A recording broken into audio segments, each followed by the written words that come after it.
everyone, and welcome to another episode of Don't Wait Till Pigs Fly, a podcast conversation with successful business owners who share their secrets of thriving in business while living with chronic illness. Here's Nancy Becker. Hey everyone, I am Nancy, the Chief Flying Pig Wrangler. Welcome to today's podcast, Don't Wait Till Pigs Fly. I help entrepreneurs and business owners who know that they have to change their business in order to survive in today's environment, but they don't want to do it just to do something. They want to make it in a more sane, strategic, and systematic way and stop spinning their wheels. I know our guest today has some insight into that, and so grab your pens and papers and get started taking notes. It's going to be good. Are y'all ready? Welcome, Professor Pete. Nancy, thank you so much for having me on the show, and I'm grateful for your listeners' time as well. Tell me a little bit about what it is you do and why we need to listen to what you have to say. I know there's some fantastic tidbits in there. Sure. Well, my day job, I've got a couple different things that I do. I run an interior landscaping business out of the San Francisco Bay Area. That's the fourth largest in the area, called Office Plants by Everything Grows. And I also do stress relief work. And the stress relief work came as about because back in 2008, I had perfect storm of stressful activities, the ones that get you not only to be mentally, but emotionally overwhelmed. And, I didn't do anything about it. And what ended up happening is I got diagnosed with stress-induced diabetes, and I didn't listen to my body about what the stress was doing to it. And so what I did, like so many of us do, I continued to burn the candle at both ends for another 10 years. Until I ended up in the emergency room with a severe case of diabetic ketoacidosis. The doctors told me I was 1 hour from being comatose. And for those listeners who don't know what diabetic ketoacidosis is, in layman's terms, my body was eating itself alive because of my stress. And here's the crazy thing. So I got transferred to the ICU for the first time in my life after my ER visit. And on my second day in ICU, I was actually working for a medical device company. I spent most of my career in that industry.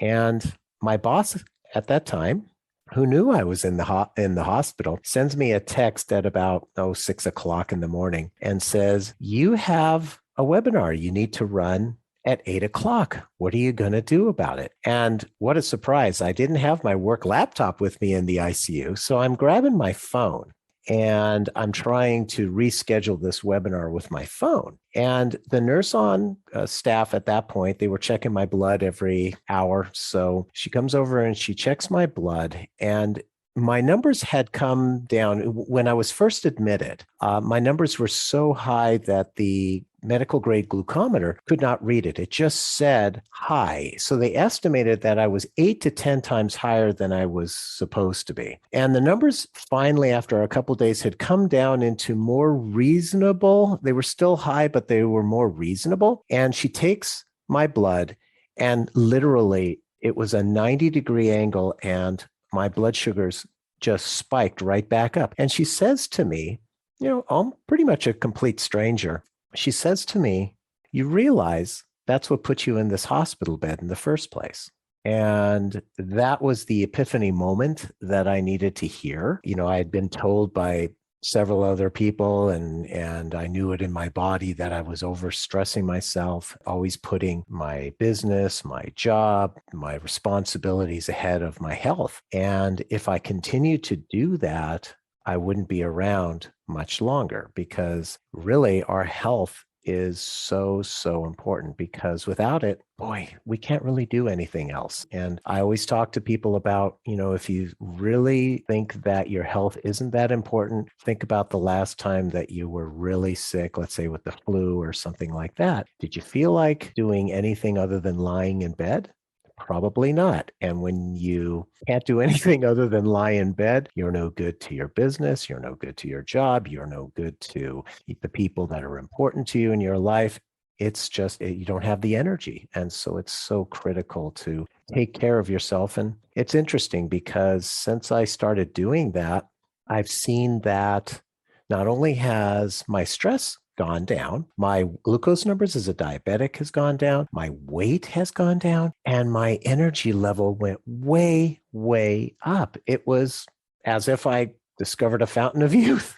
and the crazy thing about that is if you saw pictures of me back in 2008 and you look at pictures of me now 13 years later, other than a little bit more gray hair, I actually look younger than I did 13 years ago. That's nuts.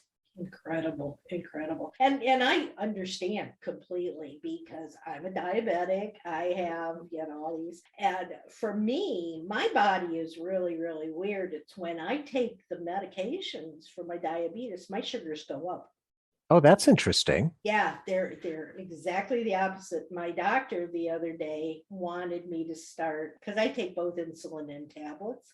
And he said, well, you're taking this one. They took me off metformin twice a day because it was making my stomach. I was having horrible stomach problems. I was all kinds of things. So they took me off one and they put me on glipizide. And he says, well, I think we're going to have to increase your level of glipizide. And I said, you do that, and you're going to be sorry.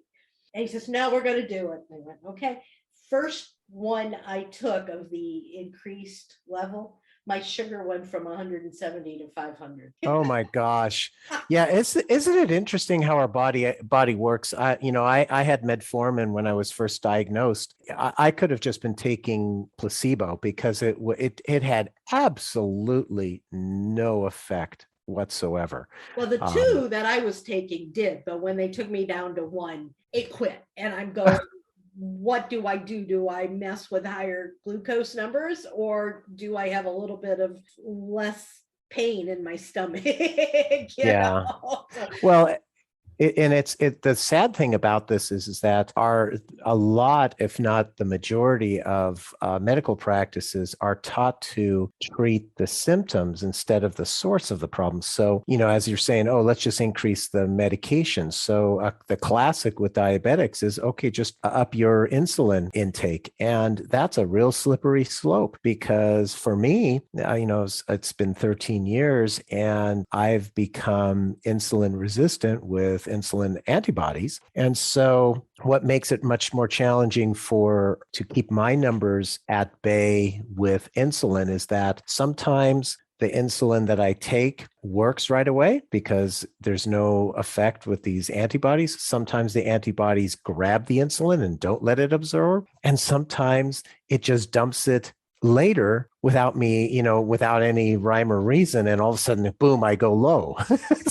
And the problem is that guess what? I have this disease that I got to deal with for the rest of my life. And, there's nobody in my family that has diabetes other than one cousin. That's the only one. No one else had diabetes. And so it's not hereditary. It was stress induced. And, the thing is that if you look up chronic diseases, in most cases, you'll see that stress isn't directly correlated with the chronic disease.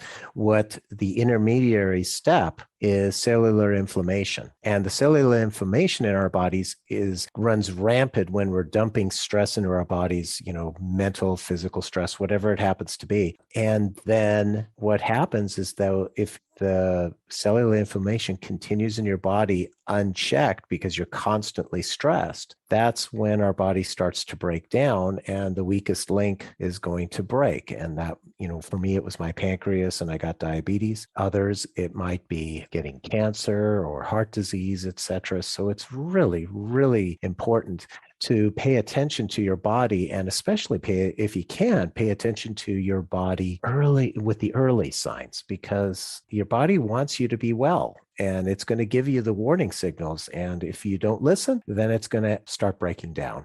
Let's talk a little, because you're absolutely, and I'm picturing myself over the years, I think my body would just fall into a middle a million pieces if it weren't held together with stress tape. And I've been there, and I used to joke about the fact of, oh, I'm just going to wait till the last minute to do things because that's when I get things done the best. I'm going to just chug it all out at the last minute. Why wait, do things 2 weeks ahead of time when you can do it the best 15 minutes?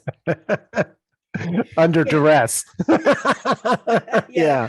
But now that I know how right you are, and I know how stupid that kind of thinking was, how do you get out of that kind of, your body at this point, I know mine is, it's just molded into that whole how you live routine. And my husband says, will you quit it? And I've gotten so that I'll say things like, quit worrying about it, and I am religious, I am spiritual, I say give it to God, all of that, but dang it, God, come on. How do I quit worrying? How do I quit all of this stress? What do we do to get rid of it? Well, okay. So first and foremost, we want to know that there's good stress and bad stress. Okay. So because a lot of people tell me that, oh, I can't live without stress. Well, in reality, some stress is actually good. It's called Eustress, and it's basically the stress that's involved with having, let's say we're working on something that we have passion for, something that we enjoy. We're doing a project or something for friends or family or an organization that we like to support, and we have a deadline. Well, those kind of stressful things to get something done on a deadline, those are actually going to be positive experiences. So you don't have to worry as much about that. What we want to do is make sure that we try and minimize as much as possible the two flavors, I'd call it, of bad stress. One is rumination, which is looking back in the past and perhaps, let's say, we're guilty about doing something or not doing something. The reality is if we're festering over something in the past, the best thing to do is to just take the positive learnings from that and do whatever you can to stop looking in the past, because we can't change it. We can't control the past. We can't. So the other one is that anxiety, like you were talking about, where often we get anxious about something, some future event, and we're anxious about the outcome, and we continue to be anxious about it, and we start getting into the, oh my gosh, it's going to turn out terribly. You know how that is. That's our inner critic talking. And so when we continue to send out that energy in the future, about a future event, the outcome that may or may not happen, chances are we'll manifest a negative outcome if we continue to send that negative energy. And so one of the things that's really, really effective from a mindset standpoint in a situation like that is to think about what would be the best outcome for that particular situation that you're worried about. What would be the absolute best outcome? And then look at kind of your timeline as to, like, let's say you have to have a difficult conversation with someone, or maybe a family member's having surgery or something like that. And you think about it, okay, when would that event be over? Roughly, day, time. And then you imagine 15 minutes after that time, and you imagine the best possible outcome of that. So let's say it was the person that's close to you going into surgery, and the doctor coming out and saying, hey, that person, everything went fantastic. They're on schedule to recover and everything's going to be okay. And just imagine that. And that is, it takes literally a minute to do that. And it has this calming, grounding effect. And that's something that's really, really helpful. Because even though I've been doing some things lately that help me, I'm realizing it's still negative, because I'll be looking at something I'm worried about and I'll say, well, what's the worst thing that can happen. 'Cause Mhm. as long as I'm not dead, then I guess everything else is a positive. But by saying what's the worst thing that's going to happen, what are you bringing? That negative energy in. I And better rethink things. exactly. And the reality is, this is the crazy thing. Our bodies are made up of a lot of energy. And I know it may sound woo to some of the listeners, but the fact of the matter is, when we continuously fester in negative energy, we're going to attract back negative energy. However, if we think about positive energy, we're going to attract back positive energy. So in my book, I much rather attract the positive energy than the negative energy. Absolutely. Yeah. All right. Well, let's take what we're saying now and put ourselves and this is a situation that you have. You're a very successful business owner. Mm-hmm. For so many of us, and I mean, after I had my accident and wound up not being able to walk any longer, a year and a half of surgeries and pain, there was nothing but negative going on in here. Then one day I just realized that that's no way to live. You got to get up, you got to get going, you got to do things. And so I turned a corner, but I could no longer work the way I worked prior to this accident. And all of the good energy, all of my positive thinking in the world was not going to get me up and walking again. I had to figure out new tools, new strategies. And yes, stress is a big part of it because you're constantly telling yourself, I can't do this. I don't know what I'm doing any longer. People, if they don't see me in the wheelchair, people don't realize there's anything wrong with me. They're just thinking I'm lazy, I'm whatever. So there's all this negative that is going on. How do we tell ourselves and actually get up and start being that thriving business that we had before we got sick? Well, in an example like you're giving, where, it can be about all the things we can't do. What I like to say, whenever we're faced with a very stressful situation, our human nature is usually defaults to worrying about all aspects of that situation. And the reality is we can only affect change or control certain aspects of that situation. And so the first step in this is to think about, okay, what is the situation that has been given to me? And let me take one like COVID, because that's on a lot of people's minds. And when we think about all the stressors that COVID has caused, worrying about all the things that we can't control is wasted energy. So things like the government response to COVID. Shoot, you can't even control, whether or not a person next to you is wearing a mask or social distancing, whatever. You have no control over that. So worrying about that is wasted energy because you cannot affect change. You can't control it. But what can you control? Okay, well, you can get vaccinated if you believe in that. You can wash your hands frequently. You can stay 6 feet away from somebody. Taking your own actions, things like your mindset towards it, not taking the negative, the fear sensation, but thinking, okay, you know what? I'm alive. I'm doing okay. Think of the positive. So what you do is you list out things you can control, like that. List out things you can't control, like government responses and other people. And then as much as you can, focus as much energy as you can and attention on what you can control. Because when we feel like we're in control, when we feel like we can affect change, what happens is our stress goes way, way down. So that's the first step in doing that is when you feel like you're just wallowing in it, release some of that negative baggage by letting go of what you can't control, because you can worry about it, but you're going to waste a lot of energy. That would be nothing you can do about it. You can't do anything about it. It's sort of like what we were talking about earlier about ruminating about the past. You can't change the past. So why are you going to continue festering in that? That would be step one. And then step two is what I would do is, so let's say, trying to get the business back in order. Obviously, you want to having the business. Most people, if they're running their own business, they had a dream. And the reality is our brains are not wired to chase a dream. Our brains are wired to do is to chase goals.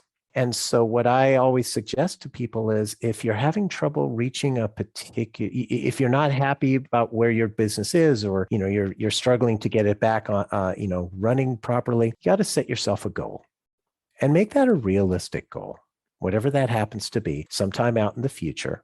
For your listeners who are understand SMART goals, I like to use SMART goals, which basically just say that they're specific and they're measurable and they have a time, a time point. And so you can imagine that a SMART goal is basically your dream with a deadline. That is really what it is. And if you do these milestones, and then what you do is similar to the anxiety we talked about earlier, a great thing is to visualize. So let's say you've set a goal, and you've set a goal for 3 months from now. You visualize, after setting that goal, you have a visualization exercise where you visualize knowing what is the last thing that has to happen for you to know that you've reached that goal. So maybe it's, I want to have a 6-figure or 7-figure business, or maybe it's, I want to get a new office, or, I want to get X number of customers, whatever it happens to be. Maybe it's, I need to build the website, or, it could be pretty much anything. You figure out what is the very last thing that has to happen for you to know that, oh yeah, I hit that goal. So let's, like the website, the last thing that has to happen is the website goes live. And then what I suggest is, once you know what is that last thing, then you take in all of your senses about what it's going to feel like. What's it going to look like? Maybe what are you going to hear that indicates you've hit that goal, and that satisfaction that you have, that you've reached a milestone, and you just let that sit in, because once you set the goal and you engage your senses in it, it becomes more real. Love it. I love it. That gives me goosebumps. I'm hearing the cheers with my 500,000 downloads.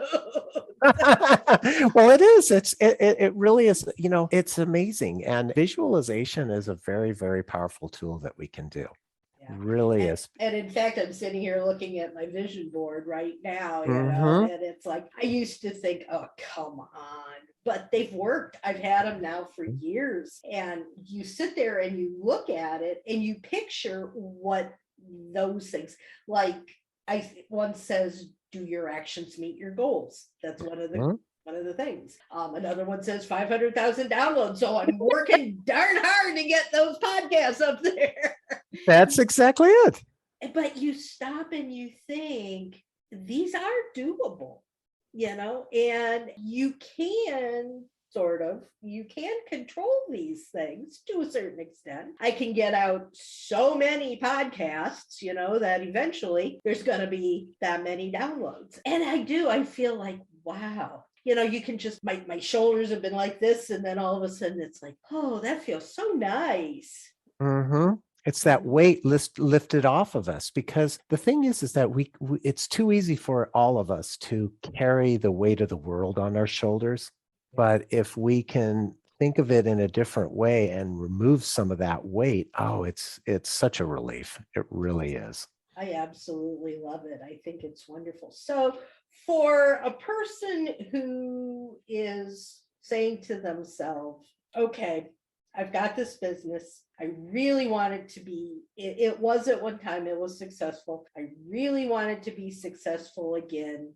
What, besides creating a way to relieve stress, do you have any tools that you use regularly to help you when we're looking at, maybe your sugar's really high? Mm-hmm. And you know that you've got something that you've got to do for your business, but you don't feel up to doing it. What do you do? So there's a couple things that I tap into. One is I tap into my network. my network of close confidence. I've been in masterminds before that you can bring an issue to the group and they'll give you recommendations. But another one that I've used in the past with great success is if you feel like you have too much to do, if you can figure out what are the mundane tasks of those things, you can get very inexpensively, you can get a VA, a virtual assistant, to help you with a lot of that. So maybe it's, that you need somebody to just manage your social media, or you want somebody to reach out to potential prospects who've inquired on your website or something like that. Things that, you don't necessarily need to do yourself and they take time. I know a lot of podcasters who actually they outsource to VAs the editing of their podcast, finding guests for their podcast. There's a lot of things there that can be outsourced at a relatively inexpensive way. And what you have to think about is that time is money. And when you spend a lot of your time on mundane tasks that really don't add a lot of value but need to get done, is that taking away from the higher level thinking, the higher level work that can make an impact on your business to get it to the next level that you do need to focus on? That's how you have to realize that, okay, then, yeah, I got to pay for a VA, but the value that you get from a good VA can be enormous compared to continuing to work, because you've got all these mundane tasks that need to get done from a day-to-day business. And that brings us right back around to stressing. Exactly, because it's ridiculous. And, the reality is, for me, one of the great things that I do now, a great thing for me, at least it works wonderfully for me, is I use my calendar religiously. I really do. And so if I have a project that I need to do I need to give some thinking to, I block time in my calendar just like it was an appointment. And I treat it like it's an appointment. So, if you have an appointment on the calendar with a customer, you're not going to blow that off. At least I hope you don't blow that off. Well, the same thing comes with a project that you have to do. I'm not going to, if that comes up, it's like, I got to get that done. So it's in my calendar, it's going to get done. And so those are kind of, that's a great habit that I use that helps me to stay productive, because if it's in my calendar, it's got a priority. Yeah, I'm the same way. And for me, one of my biggest stresses is that I forget. My short-term memory is not good any longer with all the different things that I have. So everything goes into my calendar. It's on my computer, it's on my phone, it's on my desktop, it's all this. But I take it a step further because I don't want to miss an appointment because of my stupid brain. I plug it into my Alexa. Oh. 15 minutes before I have like a podcast interview or something like that, she's yelling at me, get ready for your meeting. That's a great idea. Yeah, for me, my calendar and my phone are synced. So my phone pings me, 15 minutes, a half an hour before, as a reminder that I've got this thing coming up. So it works. It really does work. And it's funny because the only times that I have missed appointments when I started using my calendar religiously, and it's only happened twice, both times it was because the invite never got to my calendar. It was one of these things where, I'm talking to somebody, oh, can you make this time work? Sure. And I said, go ahead and send me an invite. I never got an invite. So it never went into the calendar. And then all of a sudden something else there, or I'll get an email. I remember both times I got an email on both of them and they said, hey, are you going to be joining? And I'm thinking, joining what? Yeah. It was like, well, and I've had that happen sort of kind of too. I'll constantly get, when I'm talking to people, well, here's my calendar link. Please please register for something. Well, when I do that, it does not necessarily go into my calendar. Oh, because So you don't get an email from them. not always, Oh, yeah. So not that's happened. always. That was one of the ones that happened to me too. And Yeah. so I always say, if you don't mind, please understand that I have no short-term memory. And the best way to make sure that this meeting takes place is for you to book on my calendar. And so then I send them the link to my calendar because I know it's going to get on there then. Good idea. Good idea. Yep. And hopefully, because I've explained it, I had some people in the past say, well, what's wrong with mine? But I try to explain it so that, because I want to make sure this is an important meeting. I want to make sure that we do get it synced up. Is if you could please just use my calendar, it would be a whole lot easier.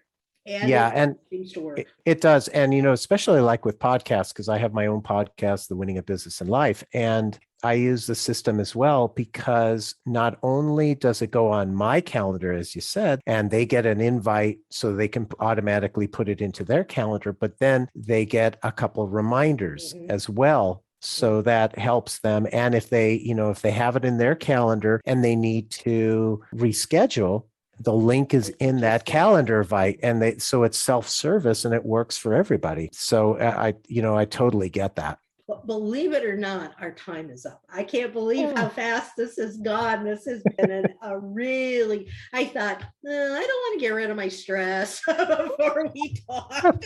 I like my stress. It's my friend. Well, as long as it's good stress, that's the key.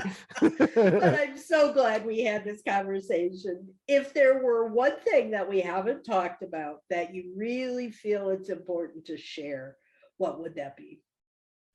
Well, I would just try and make the point to your listeners that trading your health for your career or other responsibilities is a very bad trade. So beautiful. Leave it with that.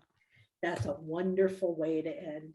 Guys, to wrap things up, often after a podcast, people want to know more about some of the things that we've been talking about. And all of the information on Professor Pete will be in the show notes. If you want to know some of the things that we do at Business Success Unlimited, we can hop on a Zoom call. My information is in the contact notes as well, or you can email me at nancy@nancybeckerbiz.com. If you like what you've heard here, just send us a message. Let us know that we're doing a good job. And also let me know what kinds of topics you'd like to hear going forward. Until then, guys, get out there, be productive, and soar higher. Take care, y'all. Bye-bye.